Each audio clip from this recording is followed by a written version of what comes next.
ሰላም ጤና ይስጥልን የጣና ቲቪ ተከታታይ ቤተሰቦቻችን እነሆ የሰዓቱን የጣቢያችን ዜና መረጃና ዜና ትንታኔዎችን ይዘንላችሁ ቀርበናል። አክብሮታዊ ግብዣችንን እያስቀደምን በቅድሚያም አበይቶችን እናቀርብላችኋለን። በፋኖ ኃይሎችና በአገዛዙ ጦር መካከል በራያ ቆቦ አዲስ የውጊያ ግንባር ተቀስቅሶ ቀኑን ሙሉ የዋለ ውጊያ ተካሂዷል። ውጊያው በከባድ መሳሪያና በአየር ኃይል የታጀበ ሲሆን መጠነ ሰፊ የሚባል ሰብአዊ ኪሳራ መመዝገቡ ተሰምቷል። የቆቦ ሆስፒታል በአገዛዙ ወታደሮች ቁስለኛ ሲሞላ ንጹሃን የመድፍ ጥቃት ሰለባ ሆነዋል። ቀዳሚው መረጃችን ነው። በሌላ በኩል በወሎ ቤት አማራ ምዕራባዊ ቀጠናዎችና በሸዋ ከአራት በላይ አውደ ውጊያዎች ሲካሄዱ ለከበባ የገባው ጦር ክፉኛ ተመትተዋል። በሸዋ በፋኖ ኃይሎች የማጥቃት ዘመቻዎች ተከፍተዋል። ቀጥታ ከግንባር መረጃዎቹ ይቀርባሉ። በኦሮሚያና በሲዳማ ክልሎች መካከል የተቀሰቀሰው ግጭት ዛሬም ተባብሶ እንደቀጠለ ነው። በዛሬው ዕለት ከምስራቅ ጉጂ የተነሳ ኃይል ወደ ሲዳማ ክልል መንቀሳቀሱ ሲሰማ የሐዋሳና ምስራቅ ጉጂ ሆስፒታሎች ቁስለኞችን በማስተናገድ ላይ ናቸው ተብሏል። እስካሁን 7 የሲዳማ ቀበሌዎች በወረራ መያዛቸው ተሰምተዋል። በዝርዝር ይደመጣል። አገዛዙን ልክ እንደ ሰራዊቱ የምርጫ ተወዳዳሪ እጩ አባላቱ እየከዱት ነው። የብልጽግናውን አገዛዝ በመወከል እጩ የምርጫ ተወዳዳሪ የሆኑት የምክር ቤት ተመራጩ ፋኖን መቀላቀላቸውን አስታውቀዋል። በሌላ በኩል የ10 ዓመት ታዳጊ ህፃን በአገዛዙ ጦር መደፈሯን ተከትሎ ህዝብ ከፍተኛ ቁጣውን በመግለጽ ላይ ነው። ለሰልፍ የወጣው ህዝብ በኃይል ተበትኗል። ሰዓቱን ጠብቆ ወደ እናንተ ይደርሳል። ዓለም አቀፉን የጂኦ ፖለቲካ ሚዛን ሊቀይር የሚችል መረጃ ይፋ ሆኗል። ሩሲያና ቻይና ሚስጥራዊ የመከላከያ ስልጠና ማድረጋቸው ሲሰማ ቻይና የሩሲያን ጦር በሚስጥር ስታሰለጥን መቆየቷን የሚያመላክት መረጃ ወጥቷል። በሌላ በኩል ኢራን ወደ ሙሉ ወታደራዊ አቅሟ እየተመለሰች ነው ተብሏል። ለሰዓቱ የመረጥንላችሁ ዜና ትንታኔያችን ነው። እነዚህንና ሌሎችን ይዘናል። አሁን ወደ ዝርዝር መረጃዎቹ እናመራለን። በፋኖ ኃይሎችና በአገዛዙ ጦር መካከል በራያ ቆቦ አዲስ የውጊያ ግንባር ተቀሰቀሰ። ውጊያው በከባድ መሳሪያዎች የታጀበ ሲሆን የውጊያ አድማሱ በመስፋት ላይ መሆኑ ተጠቁመዋል። ዛሬ ግንቦት 14 ቀን በፋኖ ኃይሎችና በአገዛዙ ጦር መካከል በራያ ግንባር በተቀሰቀሰው አዲስ የውጊያ ግንባር በርካታ ሰብአዊ ኪሳራ መመዝገቡን ከአካባቢው ምንጮች ሰምተናል። በተለይም አማያና ቢጮ በተሰኙ አካባቢዎች ከማለዳ 11 ሰዓት ጀምሮ በከባድ መሳሪያ የታጀበ ውጊያ የተካሄደ ሲሆን በተለይም ከሰዓት በኋላ እግረኛ ጦር ተሰማርቶ የጨበጣ ውጊያዎች መካሄዳቸውን ከፋኖ ምንጮች ሰምተናል። ውጊያው አድማሱን ማስፋቱን ተከትሎ የብልጽግና አየር ኃይል ቅኝት በማድረግ ላይ የኃይል ሚዛን ለማዛባት ሙከራ ማድረጉን የገለጹት የፋኖ ምንጮች ከመረዋ እስከ ተኩለሽ ድረስ ባሉ ቦታዎች የድሮን ቅኝት መካሄዳቸው፣ ሆኖም ጥቃት አለመሰንዘሩን ገልጸዋል። ጉባ ጋላ በተሰኘ የራያ ቆቦ ቀጠና የብልጽግና እግረኛ ሰራዊት በከባድ መሳሪያዎች ታጅቦ በፋኖ ኃይሎች ላይ ማጥቃት ቢሰነዝርም ፋኖ በ3 ቦታ በመቁረጥ ለከበባ የገባውን ጦር ክፉኛ እንደመታው በግንባር መረጃው ላይ ተመላክቷል። ይህንን ተከትሎ የብልጽግና ኃይል ሽፋን ይሰጥበት የነበረው የመድፍ ጥቃት ማራዘም በንጹሃን ላይ የዘፈቀደ ድብደባ ፈጽሟል ያሉት ምንጮች ከጀነራል መድፍ በተጨማሪ የሞርተር ድብደባዎች በንጹሃን መኖሪያ መንደር ላይ ማረፋቸውን ገልጸዋል። በዚህም ህጻናትን ጨምሮ ንጹሃኖች ህይወታቸው ማለፉን፣ በርካቶችም ቁስለኛ መሆናቸውን ከአካባቢው ሲቪል ሰዎች ተጨማሪ ማረጋገጫ አግኝተናል። የዓይን እማኞች እንደሚሉት በመድፍ ጥቃቱ የቆሰሉ ንጹሃኖች ወደ ቆቦ ከተማ ተወስደው እንዳይታከሙ የአገዛዙ ኃይል ቆቦ ከተማ መግቢያ ኬላ ላይ እየመለሰ ይገኛል። ዛሬ ግንቦት 14 ከንጋት ጀምሮ በቀዩ ጋሪያና በሌሎች የራያ ግንባር አካባቢዎች እየተካሄደ በሚገኘው ውጊያ እጅግ በርካታ ቁጥር ያላቸው የአገዛዙ ወታደሮች የሞቱ ሲሆን በፋኖ ኃይሎች በኩል መስዋዕትነት መከፈሉን ከአካባቢው ምንጮች ሰምተናል። የፋኖ ምንጮች በበኩላቸው በውጊያው ከተገደሉ በተጨማሪ 9 አይሱዚ ኤፍኤስአር ተሽከርካሪዎች እንዲሁም በሌሎች አምቡላንሶች ቁስለኛ ወታደር ለሕክምና ቆቦ ከተማ ገብተዋል። የአገዛዙ ጦር የራሱን ቁስለኛ ወደ ቆቦ ከተማ ሲያመላልስ በዋለበት ሁኔታ በጄኔራል መድፍና የሞርተር ድብደባው ጉዳት ያስተናገዱ ንጹሃን ሰዎች በ3 እግር ተሽከርካሪ ወደ ከተማው ሊገቡ ሲሉ ኬላ ጥሎ መመለሱ ድርብ የጦር ወንጀል ተግባር እንደሆነ ነው የተጠቆመው። የፋኖ ምንጮች ለጣና ባረጋገጡት የግንባር መረጃ መሰረት በዚህ አውደ ውጊያ በአፋበን ምኒልክ ዕዝ ልዩ ዘመቻ ከ101ኛ ኮርና ከ102ኛ ኮር የተውጣጡ አርበኞች በውጊያው ሲሳተፉ ውለዋል። አድማጭ ተመልካቾቻችን በመቀጠል በዚሁ የወሎ ቤት አማራ ቀጠናዎችና በሸዋ አካባቢዎች በተካሄዱ አፍላ የአውደ ውጊያ ውሎ መረጃዎችን የግንባር ዘጋቢያችን እንደሚከተለው ያቀርብልናል። ሰላም ጤና ይስጥልን አድማጭ ተመልካቾች እንደምን ዋላችሁ። ወደ ሰዓቱ የግንባር መረጃዎች ስናመራ በዛሬው ዕለት በወሎ ቤት አማራ እንደዚሁም በሸዋ ቀጠና በተካሄዱ አውደ ውጊያዎች የፋኖ ኃይሎች ድል ማስመዝገባቸውን ገልጸዋል። በወሎ ቤት አማራ በተለይም በምዕራብ ወረዳዎች በከላላ የሚንቀሳቀሰው አፋብን ምኒልክ ዕዝ የ105ኛ ኮር 71ኛ ክፍለ ጦር የበፊቱ የሳጅን አባናዶ ክፍለ ጦር በተለያዩ ቦታዎች ላይ ድል ማስመዝገቡን ለጣና ቲቪ ገልጿል። ትናንት ሙቀጭ ወደ ተባለ ቦታ ላይ አገዛዙ ሰራዊቱን ሰብስቦ ቢወርድም ፋኖ ኃይሎች ተመቶ ተመልሷል። በዚህ መሰረት ከ10 በላይ ያገዛዙ ሰራዊት ሲወገድ በርካታ ቁስለኛ ሆነው ወደ ከላላ መመለሱንና አካባቢውንም የፋኖ ኃይሎች እንዳስጠበቁ ሲሆን በዛሬው ዕለትም በደገር ከተማና በአካባቢው ባሉ ቀበሌዎች የምረጡ ቅስቀሳ እንደዚሁም ሰልፍ ለማካሄድ አቅዶ የነበረው አገዛዙ በሳጅን አባናደዋሊ ክፍለ ጦር ተመቶ ተመልሷል። በዛሬው ዕለትም አስከሬኑን ጥሎ ደገር ከተማን ለቆ ወደ ከላላ የተሰበሰበ ሲሆን 7 የአስከሬኑን ጥሎ እንደወጣም የክፍለ ጦር የህዝብ ግንኙነት ለጣና ቲቪ ገልጾልናል። ይህ በእንዲህ እንዳለ በሸዋ ቀጠናም በዛሬው ዕለት በተለያዩ ቦታዎች ላይ አውደ ውጊያዎች ተካሂደዋል። በተለይም የኃይለ ማርያም ማሞ ክፍለ ጦር በአዲስ አበባ በቅርብ ርቀት ላይ ድል ሲቀዳጁ የኮሩም ቃኝ ጨምሮ በአፄ አምደ ጽዮን ኮር የተውጣጡ የክፍለ ጦር ሻለቆችም በሞዳና ወደራ ወረዳ ሳሲት ቀጠና የተንቀሳቀሰው በአገዛዙ ሰራዊት ላይ ድል ማስመዝገባቸውን ኮሩ ባወጣው በግንባር መረጃው ላይ ተጠቅሷል። የአገዛዙ ኃይል መነሻውን ከሞጃና ወደራ ወረዳ ሰላ ድንጋይ ከተማ በማድረግ ወደ ሳሲት አካባቢ ዛሬ ግንቦት 14 2018 የተንቀሳቀሰ ቢሆንም የአፋብን ሸዋ ጠቅላይ ግዛት አሳምነው ዕዝ አፄ አምደ ጽዮን ኮር አሃዶች ከረፋዱ 2 ሰዓት ጀምሮ በመናበብ ከባድ ውጊያ እያደረጉ ሲሆን ያገዛዙም በተለያዩ ቦታዎች ላይ ከበባ ተፈጽሞበት እየተመታ መሆኑ ተገልጿል። አገዛዙም የ104ኛ ኮማንዶ ክፍለ ጦርና በርካታ የጥምር ጦሩን ሰብስቦ በሞርተር ዙ 23 እንዲሁም በርካታ ድሽቃ የታጀበ ውጊያ ቢያደርግም በራምቦ ክፍለ ጦር እንደዚሁም በተለያዩ አሃዶች እንደዚሁም በአባት አርበኞች በሶርማ ባይሶፌና በሸጋ ገበያ በእምቧይ ባድ በተባሉ ቦታዎች ላይ ከበባ ውስጥ በማስገባት ከባድ እርምጃ ተወስዶበታል። በተመሳሳይ የከሰም 2ኛ ኮር ኃይለ ማርያም ማሞ ክፍለ ጦር ሰው ለሰው 3ኛ ሻለቃ በአዲስ አበባ በቅርብ ርቀት ላይ በምትገኘው ቦታ ላይ ድል ተቀዳጅተዋል። የከሰም ንዑስ ወረዳ የኃይለ ማርያም ማሞ ክፍለ ጦር ሰላም ሰው 3ኛ ሻለቃ ከአዲስ አበባ 50 ኪሎ ሜትር በቅርብ ርቀት ላይ በሸዋ ጠቅላይ ግዛት ፍቼ ገነት ቀበሌ ድረስ ዘልቀው በመግባት የከተማ ውስጥ ኦፕሬሽን በማድረግ በአገዛዙ ሰራዊት ላይ ሙትና ቁስለኛ በማድረግ ተመልሰዋል። በዚህም መሰረት 6 የተወገዱ የአገዛዙ ኃይል ሲኖሩ 3 አውቶማቲክ ክላሽ 2 ኤስኤክስ መሳሪያ እንደዚሁም በርካታ የክላሽ ተተኳሽ ማግኘታቸውን እዙ በግንባር መረጃው ላይ ገልጿል። ለጥንቅሩ ተስፋዬ ልሳኑ ነኝ ከዚያው ከትግሉ ሜዳ።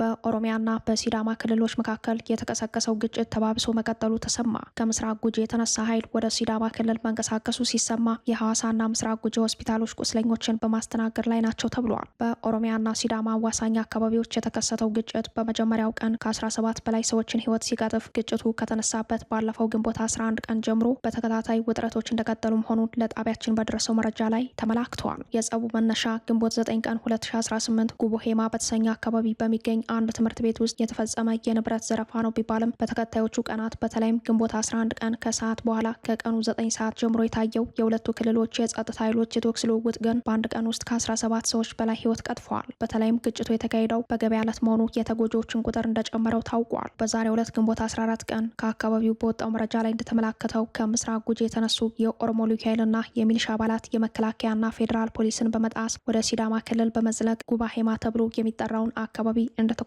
ተሰምተዋል። ከሲዳማ ክልል ጭሬ ወረዳ 7 ቀበሌዎችን ወደ ምስራቅ ጉጂ ዞን የተቀለሉት የኦሮሞ ልዩ ኃይልና ሚሊሻዎች በአካባቢው በርካታ የሲዳማ ተወላጅ ንጹሃንን ማፈናቀላቸው ታውቋል። ግጭቱ ከጀመረ ዛሬ 4ኛ ቀኑ የተቆጠረ ሲሆን ግንቦት 12 ቀን መከላከያና ፌዴራል ፖሊስ ወደ አካባቢው ቢሰማራም የኦሮሞ ልዩ ኃይልና ሚሊሻዎች እንቅስቃሴ መግታት እንዳልቻለ ይልቁንም በዝምታ እየተመለከተ እንደሆነ ነው የተሰማው። በተለይም የምስራቅ ጉጂ ዞን የጸጥታ ኃላፊ ጎቤ ታፈሰ የተባሉ ሰው ልዩ ኃይልና ሚሊሻውን ወደ ሲዳማ ክልል አካባቢዎች እንዲገባ ሲያሰማሩ መታየታቸውን የዓይን እማኞች ገልጸዋል። የሲዳማ ክልል የጸጥታ ኃይሎች በበኩላቸው በጉጂ ዞን በሚገኝ አንድ መስጊድ ላይ ጉዳት ማድረሳቸው የተሰማ ሲሆን ደም መመለስ አለብን የሚሉ ከምስራቅ ጉጂ የተነሱ የክልሉ ኃይሎች ወደ ሲዳማ ተሻግረው መግባታቸው ነው የተሰማው። በሌላ በኩል በኦህዴድ ኃይሎች በኩል ጉቦ አካባቢ ተሰቅሎ የነበረው የኦሮሚያ ክልላዊ አርማ ተቃጥሏል፣ በምትኩ የሲዳማ ክልል አርማ በቦታው ተሰቅሏል የሚሉ ክሶች ቢያቀርቡም በአካባቢው የሚኖሩ የሲዳማ ተወላጆች ክሱን ፍጹም ከእውነታው የራቀ ሲሉ አጣጥለውታል።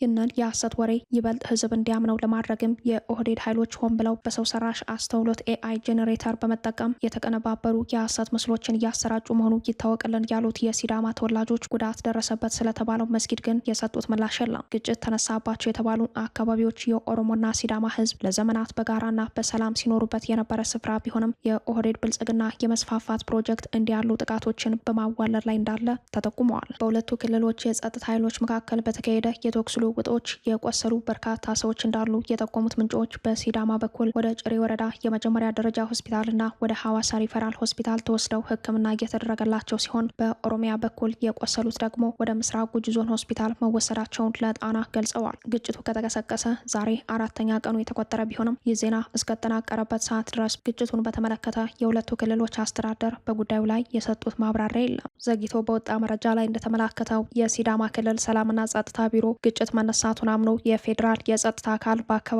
መሰማራቱን ሲገልጽ፣ በአቶ ሽመልስ አብዲሳ የሚመራው የኦሮሚያ ክልል በበኩሉ በጉዳዩ ላይ አሁንም ዝምታን እንደመረጠ ነው። ይህ ዜና በሚጠናቀርበት ሰዓት በምስራቅ ሲዳማ ጉባሄማ አካባቢ የተፈጠረው ግጭት ወደ አሮሬሳ ወረዳ መዛመቱ ተሰምተዋል። የብልጽግናውን አገዛዝ በመወከል እጩ የምርጫ ተወዳዳሪ የሆኑት የምክር ቤት አባል ፋኖን መቀላቀላቸው ተሰማ። በሌላ በኩል የ10 ዓመት ታዳጊ ህፃን በአገዛዙ ጦር መደፈሯን ተከትሎ ህዝብ ከፍተኛ ቁጣውን በመግለጽ ላይ ነው ተባለ። የብልጽግናው አገዛዝ የፊታችን ግንቦት 24 ቀን አካሂደዋለሁ ያለው ወታደራዊ ምርጫ ልክ እንደ ሰራዊቱ ሁሉ የምርጫ እጩዎቹ ከወዲሁ መክዳት ጀምረዋል። ከወደ ወሎ ቤት አማራ ላስታ አካባቢ የተሰማው መረጃ ይህንኑን ያረጋግጣል። የጣና ዘጋቢ ባደረሰን መረጃ ላይ እንደተመላከተው የብልጽግናን የምርጫ ቀልድ አላጅብም ያሉት ቄስ ንብረት አያሌው የእጩነት ጥሪያቸውን ውድቅ በማድረግ የምኒልክ ዕዝን ተቀላቅለዋል። በህወሓት ኢህአዴግ የስልጣን ዘመን አቶ በረከት ስምኦን ይወዳደሩበት በነበረው የምርጫ ክልል ማለትም በላስታ ቡግና ምርጫ ክልል የብልጽግና ፓርቲን ወክለው ለክልል ምክር ቤት ተወዳዳሪ ተብለው በይፋ ሲተዋወቁ የነበሩት ቄስ ንብረት አያሌው ባህሩ የአገዛዙን የምርጫ ጥሪና የፖለቲካ ድራማ ውድቅ በማድረግ ፋኖን መቀላቀላቸው ታውቋል። አፋብን ምኒልክ ዕዝ በጉዳዩ ላይ ማረጋገጫ የሰጠ ሲሆን የብልጽግናው አገዛዝ የምክር ቤት እጩ ተወዳዳሪ የሆኑት ቄስ ንብረት አያሌው ባህሩ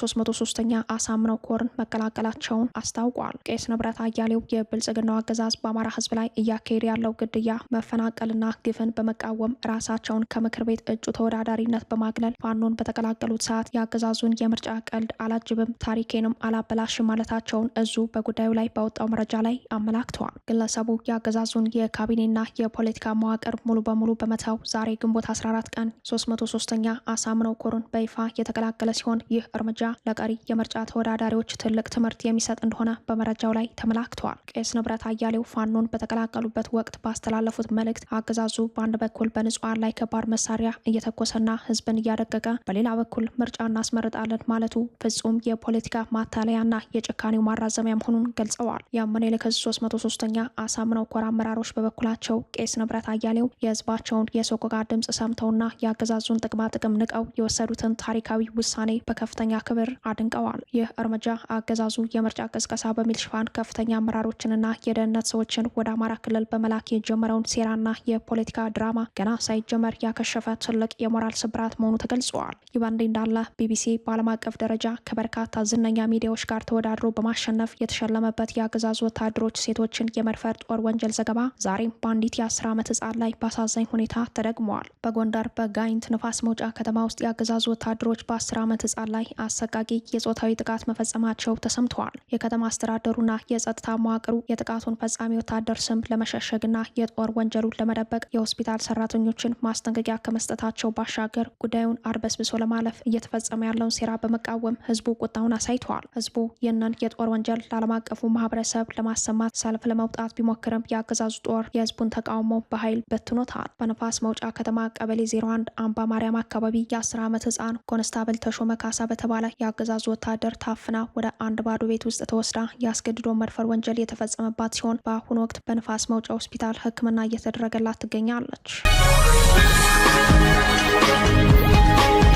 አሜሪካ በኩባ ላይ ወታደራዊ እርምጃ ለመውሰድ ያላትን ዝግጁነት በከፍተኛ ሁኔታ ማሳደጓን ገለጸች። በኢምፔሪያሊስቷ አሜሪካና በኮሚኒስቷ ኩባ መካከል ያለው ዲፕሎማሲያዊና ወታደራዊ ውጥረት ከመቼውም ጊዜ በላይ ወደ ከረረ ደረጃ ተሸጋግሯል። የአሜሪካው ፕሬዝዳንት ዶናልድ ትራምፕና የውጭ ጉዳይ ሚኒስተር ማርኮ ሩቢዮ በኩባ ላይ አዲስ የወታደራዊ እርምጃ ዛቻ ሰንዝረዋል። ላቲነኛን አቀላጥፎ በመናገር የሚታወቁት የውጭ ጉዳይ ሚኒስተር ማርኮ ሩቢዮ እንደገለጹት ኩባ ከአሜሪካ ቀንደኛ ተቀናቃኞች ከሩሲያና ቻይና ጋር ያላትን የደህንነት መረጃ ጥምረት ለአሜሪካ ትልቅ የብሔራዊ ደህንነት ስጋት ደቅኗል ያሉ ሲሆን አክለውም የኩባ የኢኮኖሚ ስርዓት ፈርሷል፣ አሁን ባለው የፖለቲካ ስርዓት ደግሞ ሊስተካከል አይችልም ሲሉ ተናግረዋል። ላለፉት 5 አስርተ ዓመታት የአሜሪካ ፕሬዝዳንቶች በኩባ ጣልቃ ለመግባት ቢያስቡም ሳይሳካላቸው መቆየቱን ያስታወሱት ትራምፕ በበኩላቸው ይህን እርምጃ በመጨረሻ የሚወስደው እኔ የምሆን ይመስላል፣ ይህንን በማድረጌም ደስተኛ ነኝ ብለዋል። የትራምፕ አስተዳደር በኩባ ላይ የነዳጅ ማዕቀብ በመጣል የሀገሪቱን ኢኮኖሚ ለውድቀት ዳርጓታል።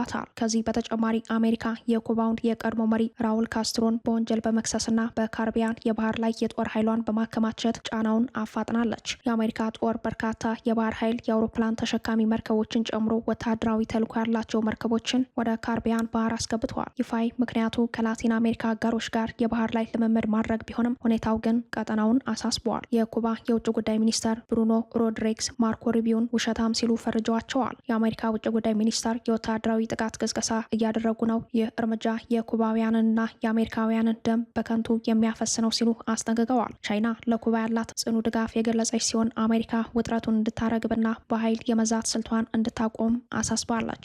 ሩሲያ በምንም አይነት ሁኔታ ወደ ሁከት የሚያደሉ ስልቶች በቀድሞም ሆነ በአሁኑ የሀገር መሪዎች ላይ ጥቅም ላይ መዋል የለባቸውም የሚል አቋም በመያዝ የአሜሪካን አካሄድ ኮንናለች። ፕሬዚዳንት ትራምፕ ከሰሞኑ በሰጡት መግለጫ ዋሽንግተን ከአሜሪካ ግዛት አቅራቢያ የሚንቀሳቀሱ የጠላት ሀገራትን ወታደራዊ ኃይል የሚያስተናግዱና የሽብር እንቅስቃሴዎችን የሚደግፉ አመፀኛ መንግስታትን በፍጹም እንደማትቀበል ማስታወቃቸው ይታወሳል። ትራምፕ በሰጡት ማስጠንቀቂያ ከአሜሪካ የትውልድ ሀገር ወይንም ሆምላንድ በስተደቡብ 90 ማይልስ ወይንም 145 ኪሎ ሜትር ያለ ርቀት ላይ ብቻ በሚገኙ አካባቢዎች የሚደረጉ ማናቸውንም መሰል ወታደራዊ ኦፕሬሽኖች አስመልክቶ ጥብቅ ቀይ መስመር አስምረዋል። የቀይ መስመር በአመዛኙ የፍሎሪዳ የባህር ዳርቻን ተከትሎ ኩባን በተለየ ሁኔታ የሚመለከት እንደሆነ ነው የተጠቆመው። የፖለቲካ ተንታኞች እንደሚሉት ከሆነ ትራምፕና ሩቢዮ በቅርቡ በቬንዙዌላ ላይ የወሰዱትን አይነት ተመሳሳይ እርምጃ በኩባ ላይ ለመድገም እያሰቡ ሊሆን ይችላል። ባለፈው ጥር ወር የቬንዙዌላው መሪ ኒኮላስ ማዱሮና ባለቤታቸው በወታደራዊ ኦፕሬሽን ተጠልፈው ወደ አሜሪካ መወሰዳቸውና በናርኮ ቴሮሪዝም መከሰሳቸው ይታወሳል። ሩሲያና ቻይና ሚስጥራዊ የመከላከያ ስልጠና አደረጉ። ቻይና የሩሲያን ጦር በሚስጥር ስታሰለጥን መቆየቷን የሚያመላክት መረጃ ወጥቷል። በሌላ በኩል ኢራን ወደ ሙሉ ወታደራዊ አቅሟ እየተመለሰች ነው ተብሏል። ዓለም አቀፉን የጂኦ ፖለቲካ ሚዛን ሊቀይር የሚችል መረጃ ይፋ ሆኗል። ታዋቂው የዜና ወኪል ሮይተርስ በሳምንቱ አጋማሽ ይፋ ባደረገው ሚስጥራዊ ነው የተባለለት መረጃ ቻይና በሩሲያና ዩክሬን ጉዳይ ስትቆምር እንደነበር አመላክቷል። ሮይተርስ ከ3 የአውሮፓ ደህንነትና ስለላ መስሪያ ቤቶች አገኘሁት ባለው መረጃ ቻይና በዩክሬን ጦርነት ለሩሲያ ስታደርግ የነበረው ድጋፍ ከኢኮኖሚ ማለትም ነዳጅ መግዛት እንዲሁም በዲፕሎማሲ ሞስኮን በመደገፍ ብቻ የተገደበ አለመሆኑን አበጥሮ አሳይቷል። ቻይና በሩሲያ ወታደሮችን በድብቅ ስታሰለጥንና በዩክሬን ጦርነት የሩሲያ ጦር ሳይንገዳገድ እንዲቆም ምክንያት መሆኗን የሮይተርስ ዘገባ አመላክቷል። ቤጂንግ ባለፈው ዓመት መገባደጃ ላይ ወደ 200 የሚጠጉ የሩሲያ ወታደሮችን በሚስጥር ስታሰለጥን እንደነበር አሁን የተደረሰበት ሲሆን እነዚህ ሰልጣኞችና ወታደራዊ ባለሙያዎች በአሁኑ ወቅት በዩክሬን ጦርነት በቀጥታ ተሳታፊ መሆናቸው ነው የተነገረው። ትራምፕ ቤጂንግን ጎብኝተው ቻይና የጦር ድጋፍ ለኢራን እንድትሰጥ አስማምቼ የተመለስኩ ባሉበት ቀናት ውስጥ ይህ መረጃ ይፋ መሆኑ ለአሜሪካ ሌላ ረፍት ሆኗል። ቤጂንግ ከዓለም ትልልቅ ኩነቶች ከጀርባ ያለች ብልጥ ተሳታፊና ተጽዕኖ ፈጣሪ መሆኗን ሲያሳብቅ ከዲፕሎማሲና ንግድ ባለፈ ወታደራዊ ተጽዕኖዋ እየሰፋ ከለዘብተኝነት ወደ ንቁ ተጫዋችነት መቀየሯን ያመላከተ ሆኗል። ቻይና በዩክሬን ጦርነት ለሩሲያ ምንም አይነት የጦር ድጋፍ እንደማታደርግ ደጋግማ ብትናገርም ይህ ሚስጥራዊ የተባለ የወታደራዊ ትብብር ፕሮግራም ከጀመረ መሰንበቱን ዘገባው በሰፊው አመላክተዋል። በሚስጥር ወታደር ማሰልጠኑ የተጀመረው እንደ አውሮፓውያን አቆጣጠር ጁላይ 2 ቀን 2025 በቤጂንግ ከተማ በሁለቱ ሀገራት ከፍተኛ የጦር መኮንኖች መካከል የተፈረመውን የጋራ ስምምነት ተከትሎ መሆኑ ታውቋል። ይህ በእንዲህ እንዳለ ኢራን ወደ ሙሉ ወታደራዊ አቅሟ እየተመለሰች ነው ተባለ። አሜሪካና ኢራን የ39 ቀናት ጥቃት የመከላከያ ኢንዱስትሪዎቿ ክፉኛ ወድመዋል የተባለችው ኢራን የቀጠለውን የተኩስ አቁም ስምምነት ተከትሎ ማንም ሊገምተው ከሚችለው በላይ ወታደራዊ አቅሟን መልሳ እየገነባች ነው። ሲኤንኤን በጉዳዩ ላይ ባሰራጨው ዘገባ እንዳመላከተው ከሆነ ኢራን ድሮኖችን በስፋት ማምረት ጀምራለች። ሚሳኤሎቿንና የሚሳኤል ማስወንጨፊያ መሳሪያዎቿን በስፋት በመግባት ላይ ናቸው። የአሜሪካ የደህንነት መስሪያ ቤት የውስጥ ምንጮች መረጃውን አድርሰውኛል ያለው ሲኤንኤን ኢራን ድሮኖችን በስፋት ከማምረት ባሻገርም በጦርነት ወቅት የወደሙና ጉዳት የደረሰባቸውን በርካታ ወታደራዊ መሰረተ ልማቶችን መልሳ መገንባትና ማስተካከልም ጀምራለች። ስራውንም ፍጥነት በተሞላበት አኳኋን እየተከናወነ ነውም ተብሏል። ክቡራትና ክቡራን ቤተሰቦቻችን ለሰዓቱ የተሰናዱት መረጃዎቻችን የተከታተሏቸዋቸውን ይመስሉ ነበር። አብራችሁን ስለቆያችሁ ልባዊ ምስጋናችን ይድረሳችሁ እያለን የጣና ቲቪ ወቅታዊ ዜናዎች፣ ትንታኔዎችና ልዩ ልዩ ፕሮግራሞች እንዲደርሷችሁ ቻናላችን ሰብስክራይብ በማድረግ ቤተሰብ ይሁኑ። በተሳትፎ ሚዲያው እንዲያጠናክሩ ጥሪያችን እናቀርባለን። ጣና ቲቪ ከሀቅ ጋር